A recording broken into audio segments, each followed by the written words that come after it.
लक्ष्मी का अपने घर में पूरा दबदबा था। हिटलर की तरह वो सारा काम अपने पति और बेटे से करवाती। धीरे धीरे उसके पति की तबीयत खराब रहने लगी। सुनो जी, अब आप बुजुर्ग हो गए हो, काम में भी अब हाथ आपके फुर्ती से नहीं चलते। अरे भाग्यवान, भगवान से डर। तुझसे मैंने शादी अपने इकलौते बेटे के अच्छे पालन पोषण के लिए की थी, लेकिन तूने तो उसका बेड़ा गर्क कर दिया। मैंने क्या किया? पढ़ाया लिखाया, अब नौकरी नहीं लग रही तो मैं कैसे जिम्मेदार हो गई? अब घर में बैठकर रोटी तोड़ रहा था तो मैंने कहा काम ही कर ले। एक तो भला करो और ऊपर से बातें सुनो। तभी सारंग वहां आ जाता है। बहुत भूख लगी है माँ, कुछ खाने को दे दो। अब तुम्हारे पापा का हाथ तो चल नहीं रहा है। मैं ही जा रही हूँ आज किचन में, बनाती हूँ कुछ।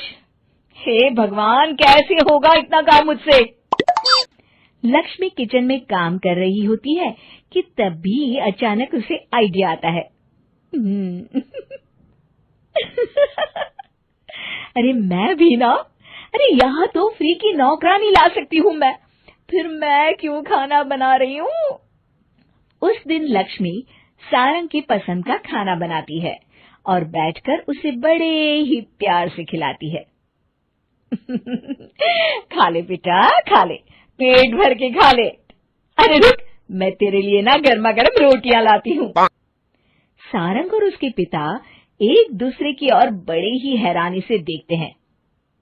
बेटा सारंग, जरूर दाल में कुछ काला है, वरना ये औरत तो हमें बासी खाना भी सुकून से ना खाने दे। सुनील की बात लक्ष्मी सुन लेती है और जोर जोर से चिल्लाने लगती है। अरे हाँ, भलाई का तो जमाना ही नहीं रहा। एक तो आग में खुद को जलाकर तुम लोगों के लिए खाना बना रही हूँ और ऊपर से तुम्हें दाल काली लग रही है। अरे माँ, पिताजी का ये मतलब नहीं था, तुम बुरा मत मानो। अरे हाँ बेटा, तू कहता है तो मान लेती हूँ। लक्ष्मी सारंग के पास बड़े ही प्यार से बैठ जाती है और फिर कहती है, बेटा मैंने ना तेरी शादी करने की सोच ली है। अब तेरे पिताजी के हाथ भी नहीं चलते, तो सोच रही हूँ तेरे लिए बीवी ले आऊं। अब पता नहीं ना मैं भी कब मर जाऊं। अब ऐसे भाग्य भी कहाँ है हमारे। क्या कहा? अरे हाँ, तुम तो चाहते ही हो कि मैं मर जाऊं, लेकिन मैं अपनी प्यारी बहू का चेहरा देखे बिना नहीं मरूंगी। हाँ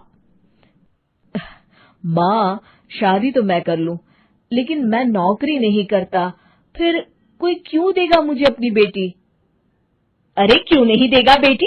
इतना बड़ा घर, खेल खलियान है, किस चीज की कमी है हमारे पास? जो आएगी राज करेगी, राज। हम तो ना कर पाए राज, ये बोलो कि एक और नौकर तुम्हारे पास आ जाएगा। मैं कहती हूँ चुप हो जाओ। अरे खुद के घर का खाना बनाएगी तो क्या नौकरानी हो जाएगी? अब तुमसे तो किचन का काम होता नहीं, तो कोई तो करेगा ना। ठीक है माँ, तुम जैसा सही समझो बस। अब मेरी एक शर्त है, लड़की जो भी हो वो दिखने में कैसी भी हो या कहीं की भी हो, बस पढ़ी लिखी होनी चाहिए। अरे हाँ, ला देंगे पढ़ी लिखी बेटा, मैंने कौन सा काम करवाना है उससे। हाँ। और फिर एक दिन पास के गांव की ही रति से सारंग की शादी हो जाती है। रति दिखने में बहुत ही सुंदर थी, साथ ही साथ काफी पढ़ी लिखी थी। रति को लक्ष्मी के सौतेले होने की बात पता नहीं थी।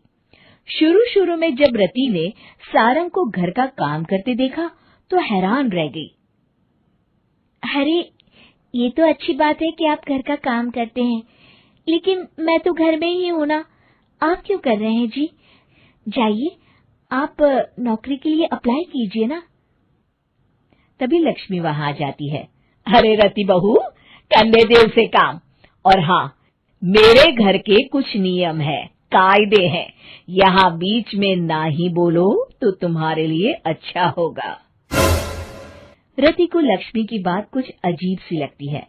वो समझ नहीं पाती है कि वो ऐसा व्यवहार क्यों कर रही है, लेकिन उसे लक्ष्मी के सौतेले होने के बारे में कुछ पता नहीं चलता है। फिर एक दिन तो हद ही हो जाती है।